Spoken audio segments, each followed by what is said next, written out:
యోహాను రాసిన మొదటి పత్రిక 15-16 మొదటి పత్రిక 2వ అధ్యాయము 15, 16, 17 వచనాలు చదువుకున్నాం. ఈ లోకములో ఉన్న వాటినైనను ప్రేమింపకుడి. ఎవడైనను లోకమును ప్రేమించిన ఎడల తండ్రి ప్రేమ వానిలో ఉండదు.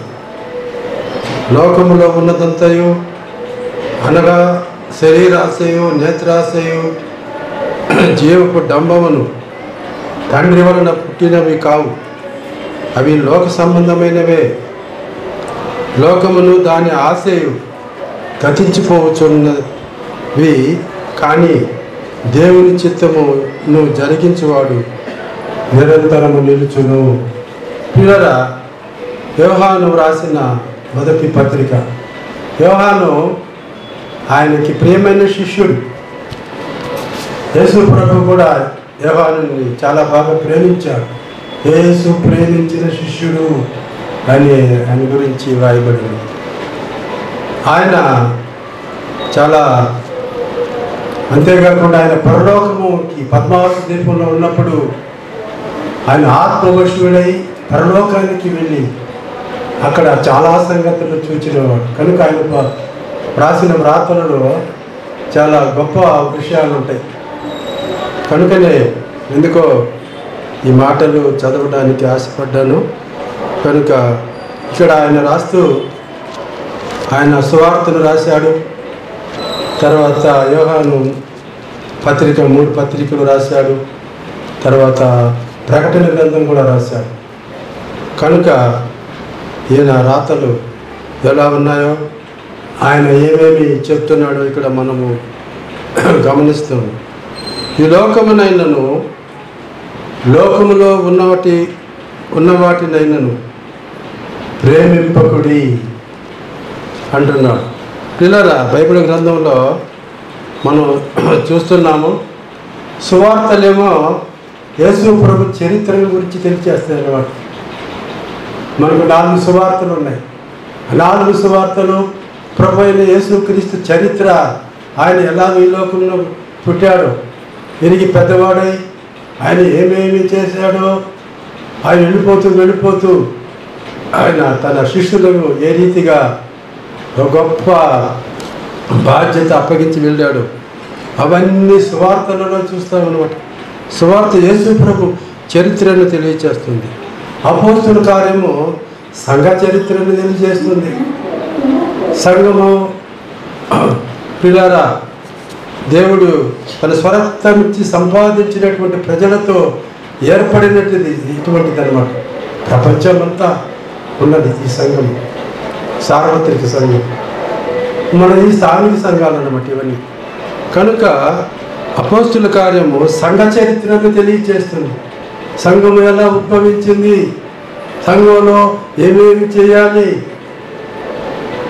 సంఘంలో ప్రజలు ఎలాగుండాలి, సంఘంలో ప్రజలు ఎలాగుండాలి, అవన్నీ కూడా సంఘ చరిత్ర తెలియజేస్తుంది. పత్రికలు ఇప్పుడు మనం చదువుకున్నది యోహాను రాసిన మొదటి పత్రిక. పత్రికలలో విశ్వాసాల చరిత్ర, నీ చరిత్ర, నా చరిత్ర. మనకు అన్ని చరిత్రలు తెలుసుకోవడానికి ఇష్టపడతాం, కానీ మన చరిత్ర తెలుసుకోవాలి. మనము ఏ రీతిగా ఆ ప్రభుని నమ్ముకొని ఆయన పిల్లలమై మనము తన దేవుడంట తన కుమారుని సహవాసానికి మనల్ని పిలిచాడంట. యేసు ప్రభు ఎంతో గొప్పవాడు, తండ్రితో ఉన్నవాడు, అన్నిటిని సృజించినవాడు. ఆయన సహవాసం చేయడానికి మనం పిలిచాడు. కనుక పత్రికలలో మన చరిత్ర ఉన్నది.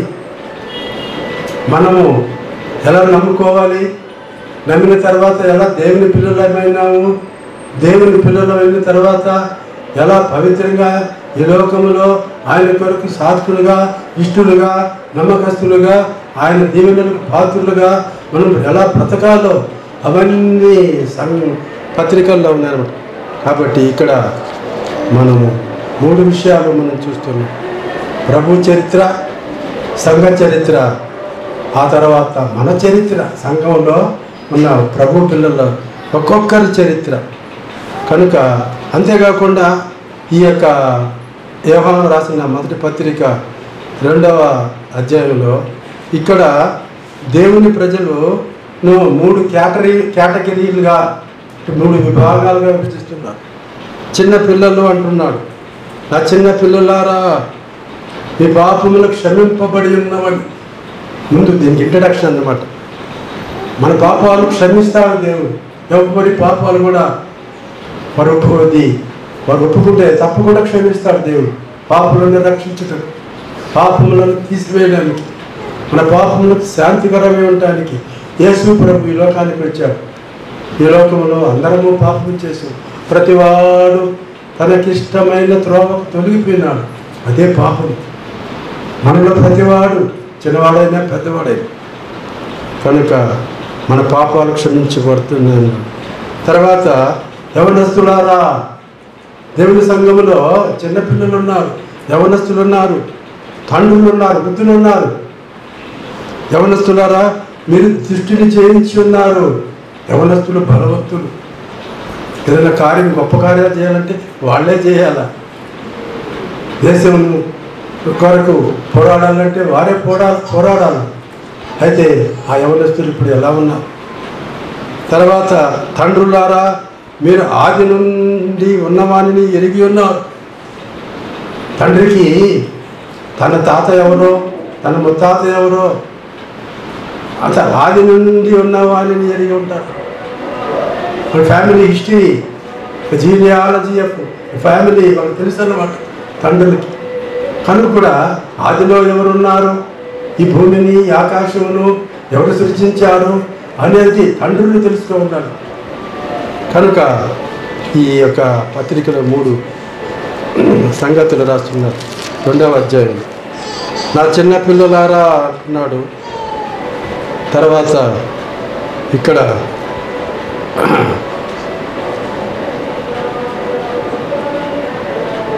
చెప్పిన తర్వాత తండ్రులారా అంటున్నాడు 14వ వచనంలో, 2వ అధ్యాయం 14.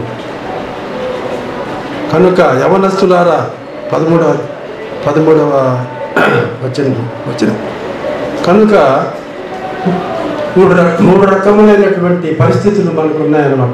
ఒక రక్షణ పొందిన వెంటనే మనం చిన్న పిల్లలు, మనకు ఏ విషయాలు ఏ సత్యం మీకు తెలియదు దైవ గ్రంథంలో. అయితే ఎప్పుడు చిన్నపిల్లలుగానే ఉండకూడదు. పెరిగి పెద్దవారం అవుతాము, యవనస్తులు అవుతాం అన్నమాట. యవన కాలంలో మనం గొప్ప కార్యాలు చేస్తాం. యవనస్తులు బలవంతులు, దేవుని వాక్యం వారిలో నిలుస్తుంది. కనుక మన సంఘంలో ఎక్కువ మంది యవనస్తులు ఉంటారు. కనుక ప్రియులారా, దేవుని నమ్మిన బిడ్డలు 3 రకములుగా ఉన్నారు. చిన్నపిల్లలు ఉన్నారు, అప్పుడే నమ్ముకున్నవారు, అంటే కొంచెం పెరిగి ఎంతో కొంత అనుభవాన్ని సంపాదించిన యవనస్తులు ఉన్నారు. తర్వాత ఎంతో కాలం నుంచి అనుభవం సంపాదించి ఆ దేవుని గురించి ఏదో సంగతులు తెలుసుకున్న తండ్రులు ఉన్నారు, పెద్దవారు ఉన్నారు. అందరూ ఆయన ప్రజలే, అందరూ ఆయన మహిమ కొరకు జీవించవలసిన వారు. కనుక మనం చూస్తున్నాము ఇక్కడ ప్రభు హెచ్చరిక కొరకు ఈ యొక్క పాఠాన్ని మనకు వినిపిస్తున్నాడు. హెచ్చరిక, ఈ లోకమునైనను లోకములో ఉన్న వాటినైనను ప్రేమింపకుడి అంటున్నాడు. మనను చెప్తున్నాడు, మనకి హెచ్చరిక చేస్తున్నాడు. దేవుని పిల్లలారా, లోకములో ఉన్న వాటిని ప్రేమింపకుడి. ఈ లోకం చాలా అందంగా ఉంటుంది అన్నమాట, చూడముచ్చటగా ఉన్నది. మొట్టమొదటిగా నేను ఈ సిటీకి వచ్చినప్పుడు చాలా తన్మయమైపోయాను అన్నమాట. ఒక చిన్న విలేజ్ నుంచి నేను వచ్చాను. ఎక్కడ చూసినా అది ఏది జూ పార్క్కి వెళ్ళినప్పుడు, రాష్ట్రపతి భవన్కి వెళ్ళినప్పుడు, ఇంకా మ్యూజియం, ఇంకా అనేక ప్రాంతాలకు వెళ్ళినప్పుడు సిటీ అంటే ఇదా, అది ఇంకొక వేరే సిటీలు చూసినప్పుడు కూడా చాలా ఆశ్చర్యం వేసింది అన్నమాట. లోకము చాలా ఆనందముగా ఉంటుంది. కనుక దానిని మనం ప్రేమించి ఉండలేము.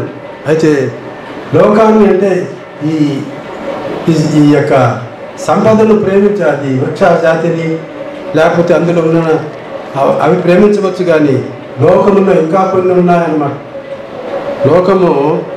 లోకములో చాలా ఉన్నాయి కనుక పిల్లారా వాటిని ప్రేమించవద్దన్నారు. ఇప్పుడు ఈ లోకంలో ఆర్టిఫిషియల్ ఇంటెలిజెన్స్ పెరిగిపోయిందన్నమాట. ఈ ఆర్టిఫిషియల్ ఇంటెలిజెన్స్ వలన చాలా అది అవసరమే, కానీ అది ఎంత అవసరమో అంత ఇబ్బంది కూడా తెచ్చిపెట్టేది అన్నమాట. కనుక పిల్లలు వాటిని ప్రేమించవద్దంటున్నారు. ఈ ఆర్టిఫిషియల్ ఇంటెలిజెన్స్ చివరికి ఎవరు దానిని సృజించారో వారికే అది ఎదురు తిరిగి వారిని ఇబ్బంది పెడతాదని ఒక హెచ్చరిక ఉన్నదన్నమాట. కాబట్టి దానిని లోకము అందమైన సృష్టి, సువిశాలమైన లోకము అందులో మనము ఈ 6000 సంవత్సరాలు ఆఖరిలో మనం ఉన్నాం కనుక ఇప్పటికీ చాలా అభివృద్ధి చెందింది. మొట్టమొదటి మానవుడు ఎలా ఉన్నాడు, వారికి నిప్పటి తెలియదు, కనుక్కుని కానీ ఎట్లా ఏదో చేసి కనుక్కున్నాడు. ఇంకా చిన్నగా వారికి వస్త్రాలు లేవు. వస్త్రాలు ఇప్పుడు మంచి వస్త్రాలు కనుక్కున్నాడు. కాబట్టి ఇది అందముగా ఉన్నదన్నమాట. ఈ లోకంలో ఉన్న ఇబ్బందులను మనం గమనించాలి పిల్లల. లోకం అంటే పిల్లరా లోకంలో చాలా మంచివి ఉన్నాయి, చెడువి ఉన్నాయి అన్నమాట. మంచి చెడ్డలను తెలియనిచ్చే చెట్లు దేవుడు మానవులు పరిచయం చేస్తాడు. ఇది మంచి ఉంది, దీంట్లో చెడు ఉన్నది, దీని ఈ పండు తినొద్దని చెప్పాడు అన్నమాట. కనుక పిల్లరా మనం ఈ లోకంలో ఈ మంచి చెడులు కలిగిన ఈ లోకంలో మనం జాగ్రత్తగా ఉండాలన్నమాట. మనము దేవుడు మనల్ని సృజించాలి, దేవుని కొరకు జీవించాలి. మనం ఈ లోకం మటుకే కాదు, మనకు పరలోకం ఉన్నది, నిత్య జీవం ఉన్నది. కనుక పిల్లల లోకము ఎందుకంటే లోకాల్లో జాగ్రత్తగా ఎందుకు ఉండమంటాడంటే లోకము ఆయన మూలముగా కలిగెను. చూడండి యోహాను సువార్తలో ఈ మాటలు ఉన్నాయి. లోకము ఆయన మూలంగా కలిగాను, ఆయనను లోకము ఆయనను ఎరుగలేదు. యోహాను సువార్త 1వ అధ్యాయము 10వ వచనంలో ఎవరైతే లోకాన్ని సృజించాడో ఆయన ఈ లోకానికి వచ్చినప్పుడు ఆ లోకము ఆయనను తెలుసుకోలేదన్నాడు. అందుకొరకే మనము లోకం విషయంలో జాగ్రత్తగా ఉండాలి. అంతేకాకుండా లోకము ప్రభువైన క్రీస్తుని సిలువ వేసింది. యేసు ప్రభునే మంచివాణిని దైవ కుమారుని మనల్ని ప్రేమించి మన కొరకు ఎన్నో చేసినటువంటి ఆ ప్రభువుని ఈ లోకము సిలువ వేసింది. ఎందుకు వేసింది? ఆ ప్రభువు సిలువ వేయబడాలని నిర్ణయించుకున్నాడు కనుక అందుకొరకు వేయబడ్డాడు. కానీ అయితే అలా వేయకూడదుగా. కనుక పిల్లరా ఆయన లోకంలో ఉండాను, లోకం ఆయన మూలంగా కలిగాడు, కానీ లోకం ఆయనను తెలుసుకోలేదు. ఆయన తన స్వకీయ వద్దకు వచ్చాడు, ఆయన స్వకీయులు ఆయనను అంగీకరింపలేదు. యేసు ప్రభువుని ఈ లోకం ఇప్పటికీ చాలామంది కొద్దిమంది నమ్ముకున్నారు, కొద్దిమంది ఆయనను నమ్ముతారు. ఆయన దేవుని కుమారుడని, లోక రక్షకుడని, ఆయన ద్వారానే రక్షణని కొద్దిమంది నమ్ముతున్నారు, అందరూ నమ్మడం లేదు. కనుక ఇటువంటి అపాయకరమైన మన లోకంలో ఉన్నాం, జాగ్రత్తగా ఉండాలన్నమాట. అంతేకాకుండా రోమాపత్రిక 5వ అధ్యాయము 12వ వచనంలో ఈ మాటలు ఉన్నాయి చూడండి. ఒక మనుషుని ద్వారా పాపము ద్వారా మరణమును ఈ లోకములోనికి ఎలాగో ప్రవేశించను. ఈ లోకములోకి, ఈ మంచి లోకములోనికి, దేవుడు ఇచ్చిన ఈ లోకములోనికి ఏమొచ్చిందంట? ఇట్లుండగా ఒక మనుషుని ద్వారా పాపమును, రోమాపత్రిక 5:12, పాపము ద్వారా మరణమును.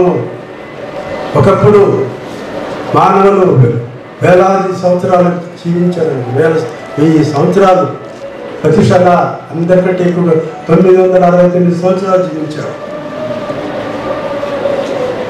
అప్పటికి పాపం చేశారు కనుక వారు ఇంకా ఇప్పటి వరకు జీవించడానికి మరణించారన్నమాట. పాపం ఉన్న వచ్చి జీతము మరణం కనుక పిల్లరా. ఇట్లుండగా ఒక మనుషుని ద్వారా పాపము ద్వారా మరణమును లోకములో ఎలాగూ ప్రవేశించను, అలాగుననే మనుషులందరూ పాపము చేసినందున మరణము అందరికీ సంప్రాప్తమాయను. మరణం అందరికీ వచ్చిందన్నమాట. లోకములో ఏం ప్రవేశించిందట? పాపము ప్రవేశించింది. కనుకనే ఈ లోకాన్ని అమితంగా ప్రేమించవద్దు. ఈ లోకములో పాపం ప్రవేశించింది. దేవుని ఎరుగనటువంటి ఆ తరం ఉన్నది ఈ లోకంలో. ఏ దేవుడైతే ఈ లోకాన్ని సృజించాడో అది మంచిది అని ఆయన అనుకున్నాడో ఆ లోకము ఆయనను ఎరగలేదు. ఒక వస్తువు నువ్వు చేసిన తర్వాత నిన్ను లెక్క చేయకపోతే ఆయన నువ్వు ఎంత బాధపడతావు, నీ మాట వినకపోతే. అందుకొరకే ప్రభువైన దేవుడు, పరలోకపు తండ్రి, ఆకాశమా ఆలకించము, భూమి చెవియొక్కము, నేను పిల్లలను పెంచి వారిని గొప్పవారిగా చేశాను, వారు నా మీద తిరుగుబడి ఉన్నారు. సృష్టిని దేవుడు చేస్తే ఆ సృష్టి దేవుని మాట వినలేదన్నమాట. కనుక లోకములో అపాయం ఉన్నది. ఆ అపాయాన్ని గుర్తించాలి. లోకములో పాపం ప్రవేశించింది. లోకము ఆయనను ఎరగలేదు. లోకము ఆయనను సిలువ వేసి. కనుక అటువంటి లోకములో ఉన్న మనకు దేవుడు హెచ్చరిక చేస్తున్నారు. సువార్తలను ప్రభు చరిత్ర ఉంటే, అపోస్తుల కార్యముల సంఘ చరిత్ర ఉంటే, పత్రికల్లో విశ్వాసుల చరిత్ర ఉన్నది. ఈనాడు దేవుని నమ్మిన ప్రజలుగా అందరితో పాటు లోకంలో మనం కూడా ఉన్నాం. వారు ఈ లోకమును అనుభవిస్తున్నారు. లోకాన్ని అనుభవించేవారు మరి ఎక్కువగా అనుభవించక అలోకంలో ఉన్న నన్ను దేవుడు ఒక దినమున లెక్క అడుగుతాడని ఆ భయము భక్తి కలిగి ఈ లోకములో మనము జీవించాలి పిల్లలు. లోకములో శరీరాశ ఉన్నది, నేత్రాశ ఉన్నది, జీవపు డంబం ఉన్నది. ఇవి తండ్రి వల్ల పుట్టినవి కావు. మొట్టమొదట దేవుడు సృజించినప్పుడు ఇవి లేవన్నమాట. ఆదికాండం 3వ అధ్యాయము 6వ వచనంలో ఈ మాటలు ఉన్నాయి చూడండి. ఆదికాండము 3వ అధ్యాయము 6వ వచనంలో ఈ మాటలు ఉన్నాయి.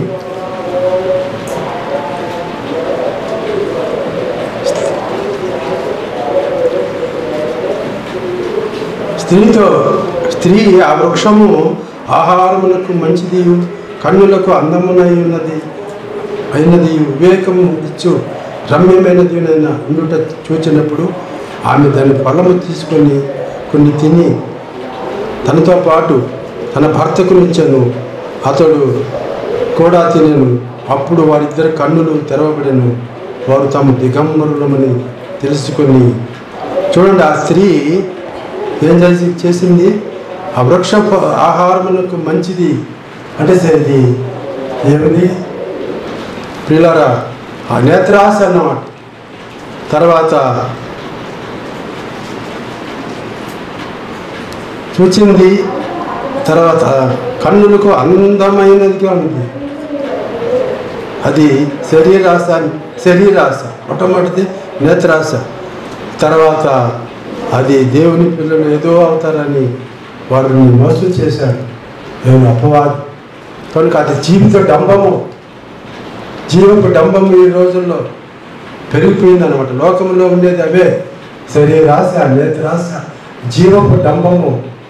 ఇవన్నీ ఉన్నాయి కనుకనే దేవుడు ఈ లోకాన్ని ఎక్కువగా ప్రేమించవద్దు, జాగ్రత్తగా ఉండండి అని చెప్పాడు. చూడండి, ఒక తండ్రికి 2 కుమారులు ఉన్నారు. లోకాసు వార్తలు 15వ అధ్యాయం. ప్రతి కుమారుడు ఇంటిలోనే ఉన్నాడు. చిన్న కుమారుడు వాడు లోకమును ప్రేమించి తన తండ్రి దగ్గర ఉన్న ఆ ఆస్తిలో భాగమని ఇబ్బంది పెట్టి తను నమ్ముకొని లోకానికి వెళ్ళిపోయాడు. లోకంలో అంత అయిపోసుకున్నాడు. స్నేహితులతో స్నేహం చేసి అన్నీ అనుభవించి చివరికి ఒక పంతులు మేపేటువంటి వారి దగ్గర చేరి, ఇక్కడ నేను ఆకలికి చచ్చిపోవచ్చున్నాను, నా తండ్రి యొక్క అనేకులకు ఆహారం ఉన్నది, ఆహారం లేని స్థితికి వచ్చాడు. ఇది లోకాన్ని ప్రేమించిన చిన్న కుమారుడు అన్నమాట. కనుక లోకాన్ని ప్రేమించాడు చిన్న కుమారుడు. పెద్ద కుమారుడు బుద్ధిమంతుడిగా ఇంటిలోనే ఉన్నాడు. కనుక లోకంలో మనం ఉండవలసిందే. అయితే లోకము మనలోకి ప్రవేశించకూడదు. సంఘములో లోకం ఉండుట సహజమే. సంఘములోకి లోకము రాకూడదు అన్నమాట. ఒకసారి యేసు ప్రభు కూడా ఆయన దేవాలయానికి 12 ఏళ్ల వయసులో వెళితే అక్కడ ఏం జరిగింది? దేవాలయంలో ఏది పక్షులు అమ్ముతున్నారు, రోగులు మారుస్తున్నారు, గొర్రెలు. అంటే లోకంలో దేవాలయంలో కూడా వ్యాపారం వచ్చేసింది అన్నమాట. అంటే దేవుడు ఉండవలసినటువంటి ఆ స్థలంలో లోకము కూడా వచ్చేసింది. కనుక అప్పుడు ఆయన కొరడా తీసుకొని ఆయన వారిని కొట్టి పనులు పడదోసి, నా తండ్రి ఇంటిని మీరు వ్యాపార ఇల్లుగా మారుస్తారా? దేవుని సన్నిధి ఎలా ఉండాలా? భక్తితో, విశ్వాసముతో, నలిగిన హృదయం కలిగిన భక్తులతో నిండిపోయి ఉండాలి. అక్కడ వ్యాపారం జరుగుతుంది. ఈనాడు కూడా సంఘము లోకంలో ఉన్నది కానీ మంచిదే, అది సహజమే. అయితే ఆ సంఘములోకి లోకం వస్తూ ఉంది. దానిని దేవుడు హెచ్చరిస్తున్నాడు. లోకమునైనను లోకములో ఉన్న వాటినైనను మీరు ప్రేమింపకుడి. ఎందుకు ప్రేమించవద్దు అనేది ఇక్కడ వస్తుంది అన్నమాట.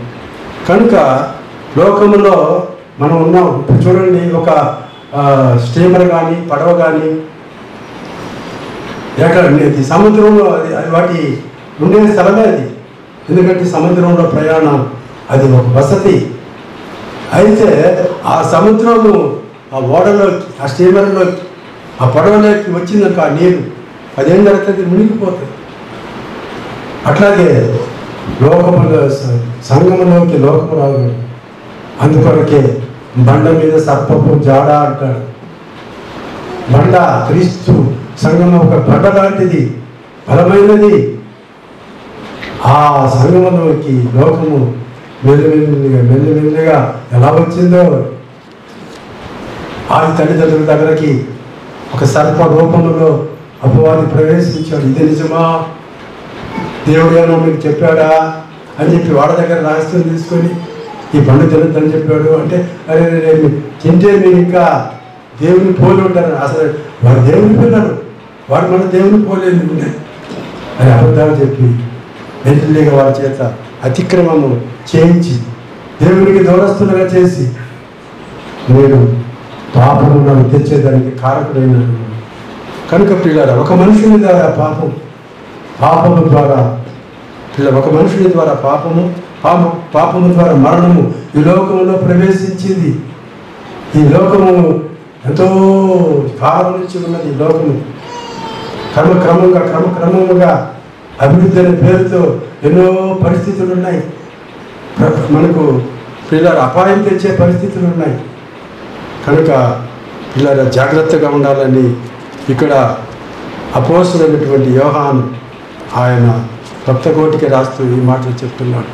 ఎందుకంటే ఈ లోకంలో చూడండి 17వ వచనంలో చూడండి, యోహాను పత్రిక 2వ అధ్యాయం 17వ వచనం, లోకమును దాని ఆశయు గతించిపోచున్నవి కానీ దేవుని చిత్తము జరిగించేవాడు నిరంతరము నిలుచును. ఇక్కడ గతించిపోయేవి, నిలిచేవి రెండు ఉన్నాయన్నమాట. ఏవి గతించిపోతాయి, ఏవి నిలుస్తాయి? మనం ఏదైనా చేస్తే అది 4 కాలాల పాటు నిలవాలి. అది గతించిపోతే మనకు ఏమి లాభం?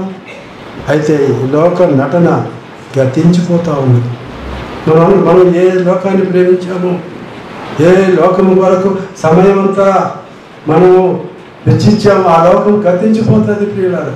ఈ అందమైన లోకము కనుక ప్రియులారా గతించిపో.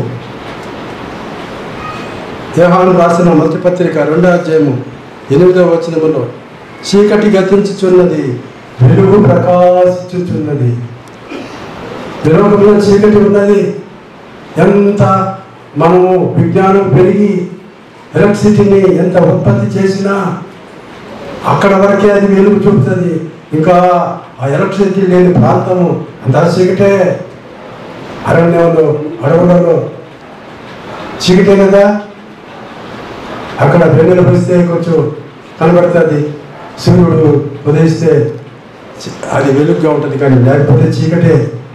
ఇప్పుడు కరెంటు పిల్లరా వచ్చి కొద్ది కాలమే 100 years ఎంతో ఉంటుంది.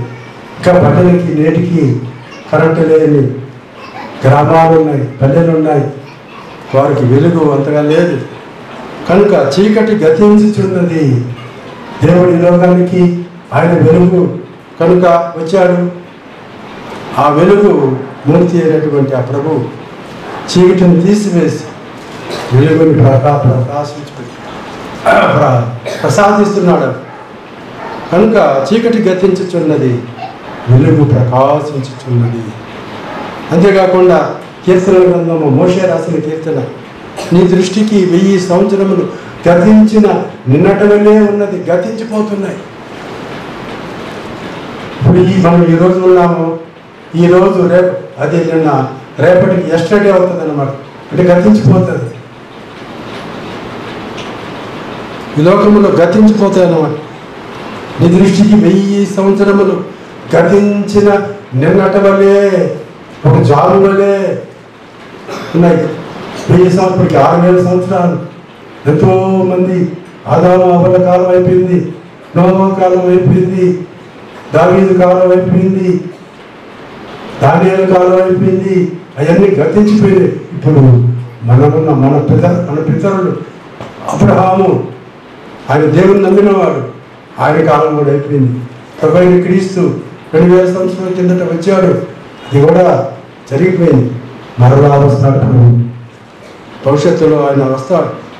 కనుక మనం జాగ్రత్తగా ఉండాలని. నీ దృష్టికి 1000 సంవత్సరములు గతించిన నిన్నటి వల్లే ఉన్నాయంటాడు. దేవుని దృష్టిలో ఈ లోకంలో ఉన్న కాలము అది నిన్నటి వల్లే ఉన్నది.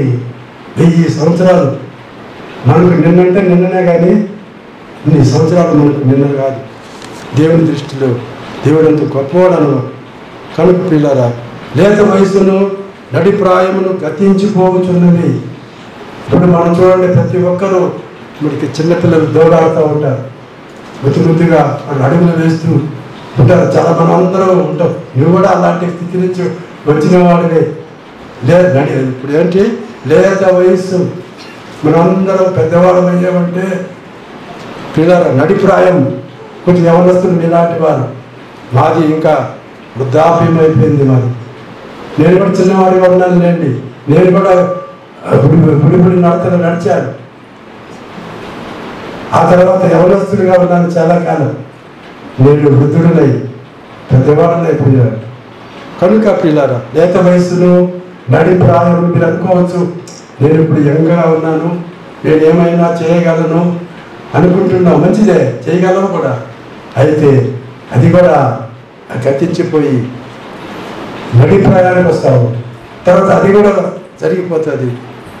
ఆ తర్వాత మనము నడిప్రాయమును గతించిపోము, వృద్ధాప్యం వస్తుందను ప్రసంగి గ్రంథంలో.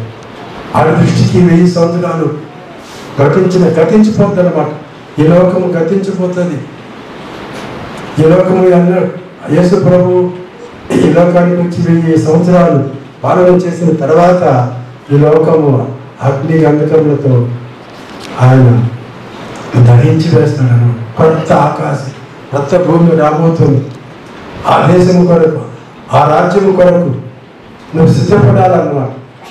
కనుక ప్రియులారా, మనము జాగ్రత్తగా ఉండాలా. ఈ లోకము అంటే ఏంటో మీకు అర్థమైంది. మొట్టమొదటిగా దేవుడు ఈ అందమైన లోకాన్ని సృష్టించాడు. అయితే ఈ లోకంలోకి చీకటి ప్రవేశించింది. ఈ లోకంలోకి ఇలా ఏమొచ్చింది? చీకటి ప్రవేశించింది. ఈ లోకము దేవుని ఎరగలేదు. దేవుడు లోకాన్ని సృష్టిస్తే ఆ లోకం అంటే లోకంలో ఉన్న జనులు దేవుడు నిన్ను పుట్టించాడు. నేను ఎవరమే అంటున్నాడు మానవుడు. దేవుడు ఉన్నావా లేవా? దేవుడు ఉన్నాడా లేడా? ఉన్నాడు. పాటలు పాడుతున్నాడు. ఉన్నాడా? ఉన్నావా లేదా? ఉంటే ఇలా ఎందుకు అవుతుంది అన్నట్టుగా. కనుక దేవుడు ఉన్నాడు పిల్లలు. ఆయన ఉన్నాడు కాబట్టి మనం ఉన్నాం. ఆయన లేకపోతే ఈ అందమైన సృష్టి లేదు, నువ్వు నేను అంతా లేదు, అంతా శూన్యమే. కనుక ఈ లోకంలోకి పాపం ప్రవేశించింది, కనుకనే మరణం వచ్చింది. అందరూ ఏ భేదం లేదు, అందరూ పాపం చేసి దేవుడు అనుగ్రహించి మహిమను పొందలేకపోతున్నారు. నమ్మువారు ఆయన కృప చేతనే నీతిమంతులు, ఉచితంగా నీతిమంతులు. యేసు ప్రభువుని నమ్ముకుంటే మనం ఏమి చేయబడ్డా, జపాలు తపాలు తీర్థయాత్రలు అవి చేస్తే నీకు పుణ్యం రాదు, రక్షణ రాదు, పాపాలు పోవు. యేసు ప్రభువుని ఉన్న పాటున ఏ ప్రభువు నిన్ను సృష్టించాడు, ఏ ప్రభువు లోకాన్ని సృష్టించాడో, ఎద్దు తనకు ఆనందం నెరుగును, గాడి తన సొంత వారిని దొడ్డు తెలుసుకునేను. ఇశ్రాయేలు ప్రజలకు తెలివి లేదు. ఈనాడు మానవునికి తెలివి లేదన్నమాట. ఎవడు దేవుడిని సృష్టించాడు, ఏ దేవుడు నిన్ను సృష్టించాడు, ఏ దేవుడు నిన్ను ప్రేమించాడు, ఏ దేవుడు నీకు అన్ని ఇచ్చాడు, ఆయన నువ్వు ఎరగలేకున్నావే. ఎందుకు ఎరగలేకపోయినావు? ఎందుకు అలాంటి పరిస్థితి సంభవించింది? కనుక జాగ్రత్తగా ఉన్నాం. ఈ లోకపు నటన మనం అనుకుంటున్నాము, మనం చదువుకోవటము, ఆ తర్వాత మనము ఉద్యోగాలు చేసుకోవటం, పెళ్ళిళ్ళు చేసుకోవటము, ఇల్లు కట్టుకొని వాహనాలు కొనుక్కొని హ్యాపీగా మనం ఏం చేస్తున్నాము? We are enjoying life anything. Tour చేస్తున్నాం, గోవా అంటాము, లేకపోతే అక్కడ ఇక్కడ అని వెళ్ళిపోతా ఉన్నాం. అయితే ఇవన్నిటినీ ఒక దగ్గర నిలిపి దేవుడు లెక్కలో పోతున్నాడు. నువ్వు ఏం చేసావు ఈ లోకంలో? నా కొరకు ఏమైనా మంచి చేసావా? నన్ను అసలు నమ్మినావా అని దేవుడు లెక్క అడిగే రోజు రాబోతా ఉంది. ఈ అందమైన లోకాన్ని 4000 సంవత్సరాల కిందట నోవహు కాలంలో జలప్రళయం వచ్చింది. ఎందుకు? మానవులు విపరీతమైన బుద్ధి గలవారై వారు పాపం చేస్తే దేవుడు నేను మానవాళ్ళని చేసినందుకు నేను నొచ్చుకుంటున్నాను అని ఆయన చాలా బాధపడి ఈ సృష్టిని ఆయన జలంతో నింపివేశాడు, ముంచివేశాడు. ఇంకా ఈ యొక్క దేవుని ఎరగిన ప్రజలు నిండి ఉన్న ఈ లోకాన్ని రేపు అగ్ని గంధకములతో ఆయన కాల్చివేస్తాడు. కనుక దేవుని బిడ్డలారా, ఈ అందమైన లోకమని భ్రమపడి ఈ లోక ఆశలకు లొంగి దేవునికి దూరం కాపాకండి. తప్పిపోయిన కుమారుడు కదా, తండ్రి దగ్గర నుంచి వెళ్ళిపోయి ఆయన భాగం తీసుకొని సుఖించి ఆ చివరికి ఆయనకి తినడానికి తిండి లేకుండా తర్వాత తండ్రి ప్రేమను గుర్తు చేసుకుని తండ్రి ఇంటికి వచ్చాడు. కనుక పిల్లరా, మనము జాగ్రత్తగా ఉండాలన్నమాట. ఈ లోకము గతించిపోతుంది. లోకపు నటన ఇదంతా ఒక నటన. మానవ జీవితం అంతా ఒక నటన. We are actors. Every person is a actor. ఒక ఉద్యోగిలాగా, ఒక కలెక్టర్ లాగా, లేకపోతే ఒక మంత్రి లాగా ఇంకే ఉంటారన్నమాట. ఆ తర్వాత నేను దేవుడు లెక్క అడుగుతాడు. ఆ లెక్క అడిగినప్పుడు నువ్వు ఆయనకి ఏం అప్పగిస్తావు? అప్పుడు దానికి తగిన రీతిగా దేవుడు ప్రతిఫలం ఇస్తాడు. నమ్ముకుంటే పరలోకం ఇస్తాడు, నమ్ముకుంటే నిత్య జీవం ఇస్తాడు, నమ్ముకుంటే దేవుని కుమారుడుగా కుమార్తెగా ఆ పరలోక రాజ్యములో నిత్యము నెలకు 10 సంవత్సరాలకు 12 కాపులు కాసే ఆ జీవవృక్ష ఫలాలు తిని ఆ దేవునితో కూడా దేవుని ఆరాధిస్తూ పరలోకంలో ఉంటాం. లేకపోతే మనము ఇక్కడే విడువబడి పాతాళంలో ఉంటాం. కనుక పిల్లరా, ఈ లోకములో ఉన్న వాటినైనాను ప్రేమింపబడి ఈ లోకం ఒకసారి జల ప్రళయముతో నింపబడి గతించిపోయింది. మరలా దేవుడు ఒక కుటుంబాన్ని కాపాడి ఒక ఓడను నిర్మించుకోమన్నాడు. ఆ ఓడలోకి వెళ్ళిన వారు మాత్రమే రక్షణ పొంది మరలా కొత్త ప్రపంచంలోకి ఈనాడు 4000 సంవత్సరాలు నోవహు సంతానం షేము హామి యాపేతులాగా వారి కుటుంబాలు వర్ధిల్లడం ద్వారా ఈ కోట్ల మంది ప్రజలు 200 దేశాలలో వర్ధిల్లుతున్నారు. అయితే వారిలో ఎంతమంది ఆయన నమ్మారు? దేవుడు ఈ సృష్టిని చేసిన సృష్టికర్తని, ఆయన నిన్ను ప్రేమిస్తున్నాడని, ఆయన నిన్ను లెక్క అడుగుతాడని ఆయనకు భయపడి ఆయన కొరకు జీవించిన వారు ధన్యులు పిల్లలు. అలాంటి వారు కాకుంటే వారు నష్టపోతారు. అయితే ఇంకా ఇక్కడ నిలిచినవి ఇప్పుడు ఈ దినము అవి గతించిపోయేవి నిలిచినవి. యోహాను పత్రికలో 2 విషయాలు చెప్పాడు. నమ్మిన వాళ్ళు 3 కేటగిరీలు చేశారు. చిన్నపిల్లలు, యవనస్తులు, తర్వాత వారు ఎవరు తండ్రులేమో ఆది నుంచి ఉన్నవారిని ఎదుగుడంట. యవనస్తులు బలవంతులు అంట. దేవుని వాక్యం నేను నిలుస్తుందన్నాడు. తెలుస్తుందా? చిన్నపిల్లారా మీ పాపములు క్షమించబడ్డాయి. ఎవరు నమ్ముకుంటే చిన్న పిల్లల వల్లే వారు విశ్వాసంతో అంగీకరిస్తారు, వారు నమ్ముకుంటారు, రక్షణ పొందుతారు. కొత్తగా జన్మిస్తేనే కానీ వాడు దేవుని రాజ్యంలో ప్రవేశించాడు. అందుకొరకే అతను బుద్ధుడు అయా ముసలివాడునయా నేను ఏ రీతిగా నేను తల్లి గర్భంలో పుట్టి మళ్ళా నేను దేవుని రాజ్యంలో పోగలంటే ఆయన చెప్తాడు, ఒకడు నమ్ముకోవాలి దేవుని. ఆయన నామందు బాప్తిసం పొందితే నమ్మి రక్షణ పొందినవాడు ధన్యుడు. నమ్మి బాప్తిసం పొందినవాడు రక్షింపబడదు. దేవుని యొక్క వారికి శిక్ష ఉంటుందని దేవుడు సూక్ష్మంలో ఉన్నటువంటి ఆ గొప్ప మోక్షాన్ని ఆయన తెలియజేస్తుంది. కాబట్టి నిలిచేదేందో మనం ఇప్పుడు తెలుసుకోవాలి. గతించిపోయేది లోకంలో ఉన్న ఆశలు, లోకంలో ఉన్నదంతా ఆకాశము, భూమి, లోకము నాకు అవి ఎంతో గొప్ప సంగతులు అన్నమాట. భూమి ఆకాశాలు లాంటి లోకం లేదు, అవి గతించిపోతాయి. 1000 సంవత్సరాలైనా గతించిపోతాయి. లేత వయసు గతించిపోతుంది, నడిప్రాయము గతించిపోతుంది. అయితే నశించిపోన్నది ఏంటంటే ఇక్కడ మనం చూద్దాం. అది కొరింథీయులకు రాసిన మొదటి పత్రిక 3వ అధ్యాయము 14-15 వచ్చిన.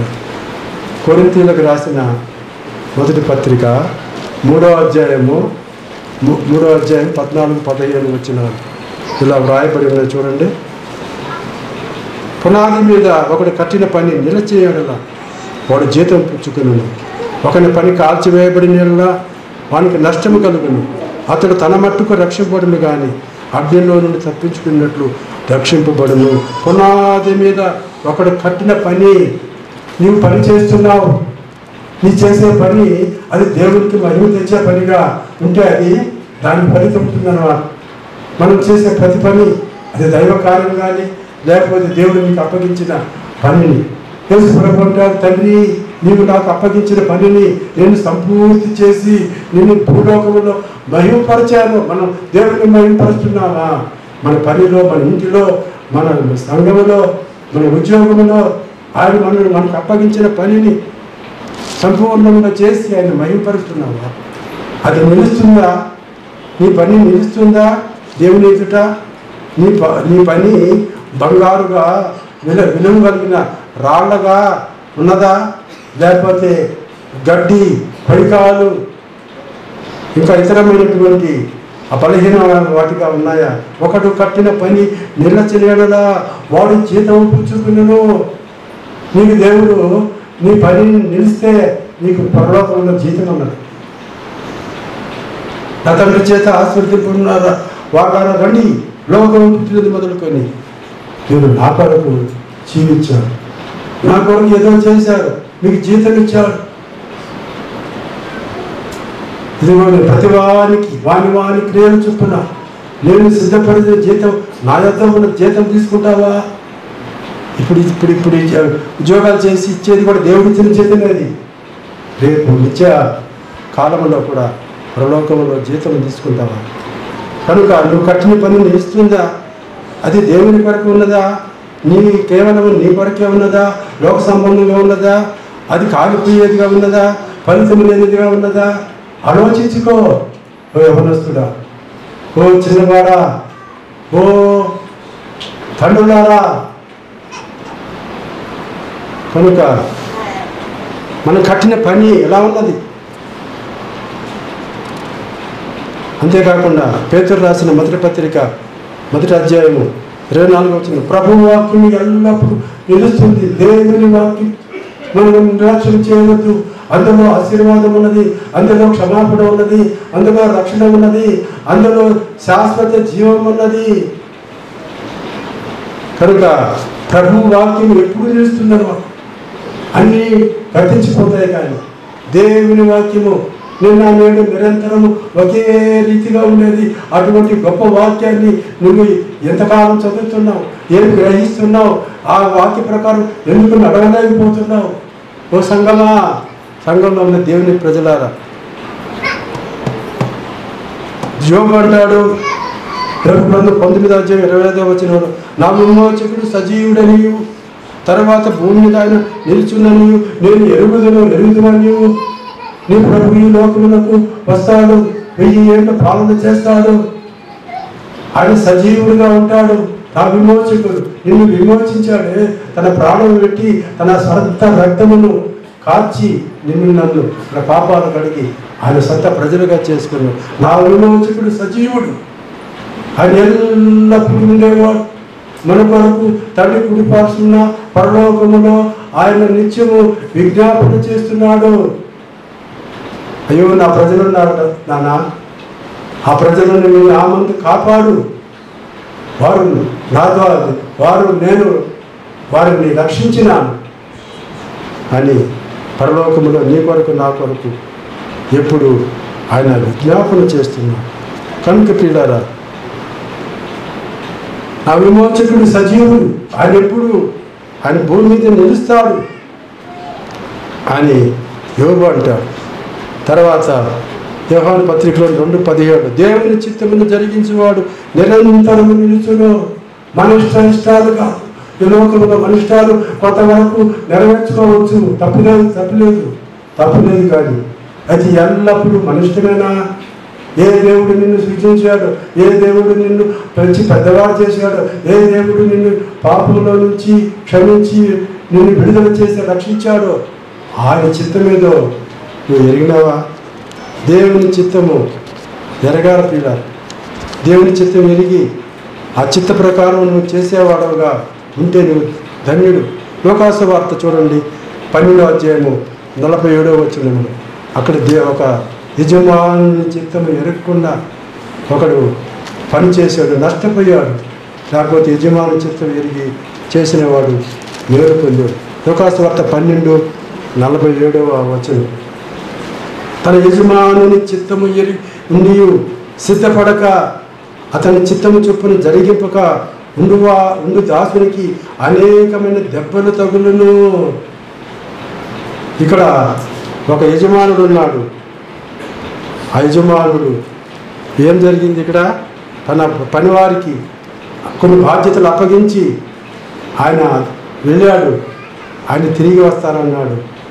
ఆ యజమానుడు వచ్చే కాలం దగ్గరకు వచ్చింది కనుక యజమాని చిత్తము ఎరిగి, యజమానుడి చిత్తం ఏంటి, దేవుని చిత్తం ఏంటి నా పట్ల అని ఎప్పుడైనా ఆలోచన చేసినా? అంతా నీ ఇష్టమేనా? నిన్ను పెంచింది ఆయన, నిన్ను పోషించింది ఆయన, నిన్ను రక్షించింది ఆయన ప్రాణం పెట్టి. ఎప్పుడైనా దేవుడు నన్ను ఏం చేయమంటున్నాడు, నా పట్ల దేవుని ఉద్దేశం ఏంటి? కుమారుడు ఉన్నాడు, ఎంతసేపటికి వాడు ఆలోచన తండ్రి ఏమో నీ దగ్గర నుంచి నిన్ను కన్న తండ్రి తల్లి నీ పట్ల ఉద్దేశాలు ఎలా ఉన్నాయి? వాడి కోరిక ఒకసారైనా నెరవేర్చావా? మనకు పరమ తండ్రి మన ప్రభువు ఆ దేవుడు కదా, ఆయనకు ఎన్నో ఆశలు ఉంటాయి మన పట్ల.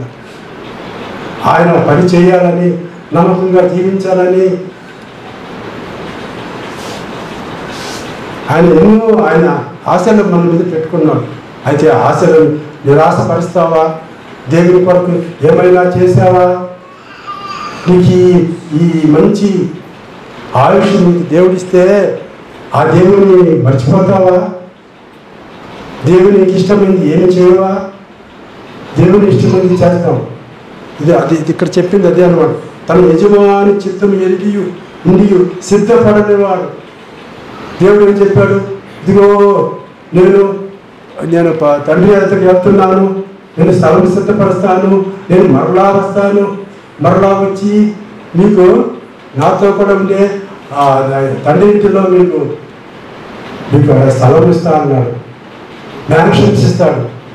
మరి నువ్వేం చేస్తున్నావు? ఇదే గొప్ప అని 3 బెడ్రూమ్ 4 బెడ్రూమ్ ఇదే మానవులకు. సింగిల్ బెడ్రూమ్ కూడా రాదు. ఒకప్పుడు ఎంట్రీ ఎలా అవుతుందంటే సింగిల్ బెడ్రూమ్, కొద్ది రోజులు దొరుకుతా డబుల్, అంటే ఇది కూడా చాలు 3 ఇదేనా. అక్కడ ఎంతో అందమైన ఆ పరలోకము నీ కొరకు నా కొరకు మన కుటుంబ సభ్యులందరి కొరకు నమ్మిన బిడ్డలందరి కొరకు ఆశతో ఎదురు చూస్తూ ఉంటే దానిని వదిలిపెట్టి యజమాని చిత్తం అడిగి దాని ప్రకారం సిద్ధపడక ఆయన చిత్తం ప్రకారం చేయక ఉన్నటువంటి వారికి అనేకమైన దెబ్బలు తగులుతాయి. మానవులు రేపు దేవుడికి ఏం చెప్తారో మనం అర్థం కాదనో. ఏం చెప్తావు నీవు? సడన్గా ఇప్పుడు ప్రభువుని క్రీస్తు ఆయన రాకడ జరిగి వస్తే ఆయన ఏం చెప్తాయా? ఏం చెప్తాడు? ఏం చెప్తాడు? ఎందుకంటే నేను చదువుకుంటానే ఉన్నావు, ఉద్యోగం చేసుకుంటానే ఉన్నావు, కుటుంబం అదే కుటుంబమే. కానీ ఎప్పుడు ఆయన వరకు ఒక్కసారైనా కొంత సమయం వెచ్చించి ఆయన ఏం చేయమన్నాడో మీరు సర్వలోకానికి వెళ్ళి సర్వ సృష్టికి సువార్త చెప్పండి అన్నాడు. సర్వలోకానికి వెళ్ళకపోయినా నీ ప్రక్కన ఉన్నవాడు ఆ దేవుని గురించి 4 మాటలు చెప్పి మీరు పొందిన గొప్ప రక్షణ మీరు కూడా మీరు పొందిన రక్షణ వారు కూడా అనుభవించేటట్లుగా ఎప్పుడైనా వారికి సమయం ఇచ్చావా? అడగబోతున్నాను. యజమాని చిత్తం వెలిగి ఆ ప్రకారం చేయని వారికి దెబ్బలు తగ్గుతాయి. నాకేమీ లేదు అనుకుంటున్నాను. కనుక పిల్లరా సమయం అయిపోయింది. కనుక లోకములో సంఘం అన్నది మంచిదే, అది మామూలే. అయితే సంఘంలోకి లోకం రాదు, నీలోకి లోకం రాదు. లోకం అందుకొరకే లోకమునైనను లోకములో ఉన్న వాటినైనను బిడ్డలారా ప్రేమించకండి. ఈ లోకము నేను ఏం చేస్తుంది? దేవునికి దూరంగా తీసుకుని వెళ్తుంది. తీసుకెళ్ళి అక్కడ ఆయన నమ్ముకోకుండా చేసి పాతాళాన్ని తీసుకుని పోతుంది. అది అక్కర్లేదు. కొంత లోకంలో ఉండు. లోకము నీలోకి రానిపోకుండా లోక ఆశలు ఎక్కువ అయిపోయి దేవుడిని మర్చిపోయేటట్టుగా చేసుకోకుండా ఏ దేవుడు నిన్ను సృజించాడు, ఏ దేవుడిని ఖండించాడు, ఈ లోకంలో ఉన్నప్పుడు ఆ దేవుడిని ప్రేమించి ఆయన కొరకు కొంత అయినా చేసి నమ్మకంగా ఉండాలని కోరుకుంటున్నాను. సమయం అయిపోయింది. లోకంలో ఎన్నో జయాలు చూశాను నేనింతకాలం, లోకంలో ఎన్నో జయాలు చూశాను నేనింతకాలం, అయినను ఎందుకో నెమ్మది లేదు, అయినను ఎందుకో నెమ్మది లేదు, సమాధానం కొదువైనది, సమాధానం కొదువైనది, యేసయ్యా సమాధానం కొదువైనది, ఆధారం నీవే నయ్యా, ఆధారం నీవే నయ్యా, కాలము మారినా కష్టాలు తీరినా, కాలము మారినా కష్టాలు తీరినా, కారణం నీవేనయ్యా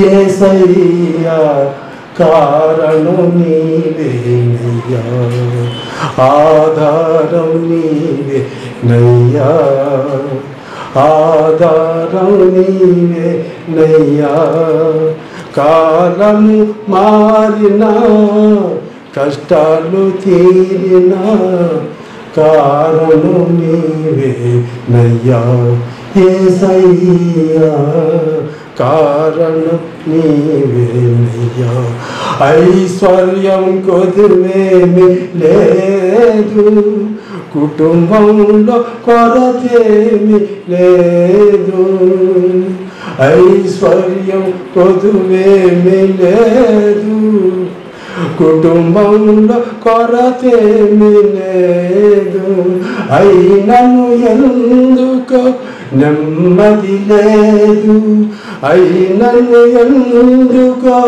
నెమ్మది లేదు, సమాధానం కొదువైనది యేసయ్యా, సమాధానం కొదువైనది, ఆధారం నీవే నయ్యా, ఆధారం నీవే నయ్యా, కాలము మారినా కష్టాలు తీరినా, కాలము మారినా కష్టాలు తీరినా, కారణం నీవేనయ్యా యేసయ్యా, కారణం నీవేనయ్యా.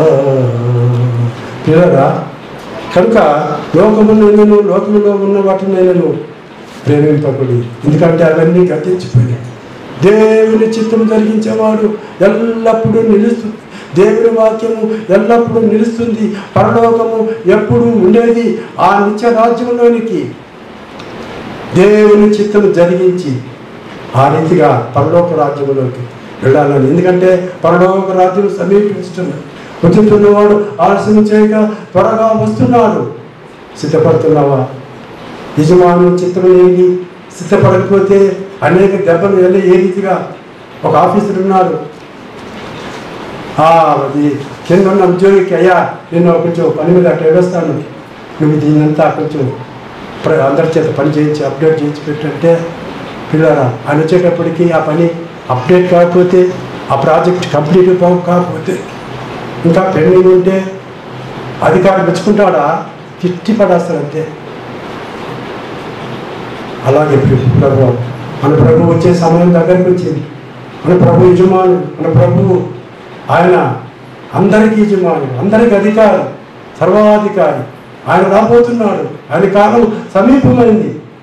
వచ్చినప్పుడు నీవు ఎలా ఉన్నావు? ఆయన గురించి పట్టించుకోకుండా ఉన్నావా? ఆయన పని ఏదైనా చేయకుండా ఉన్నావా? నువ్వు ఇంకా ప్రభుని నమ్మకుండానే, ప్రభుని ఎరగకుండా ఈ లోకము మర్చిపోయావు దేవుని. ఆయన ఎరగకుండా ఉన్నావా? ఎందుకంటే తన కామంది ఎరుగు కదా, కానీ తన సొంత వాళ్ళని దొడ్డు తెలుస్తుంది కదా. వాటికి తెలివింటే నీకెందుకు తెలియలేదు? దేవుని చిత్తాన్ని, యజమాని చిత్తాన్ని ఎరిగి ఎరగకుండా ఉన్నావు, ఎరిగి ఆయన వరకు జీవించలేకుండా ఉన్నావు. యజమాని చిత్తం ఎరగదు.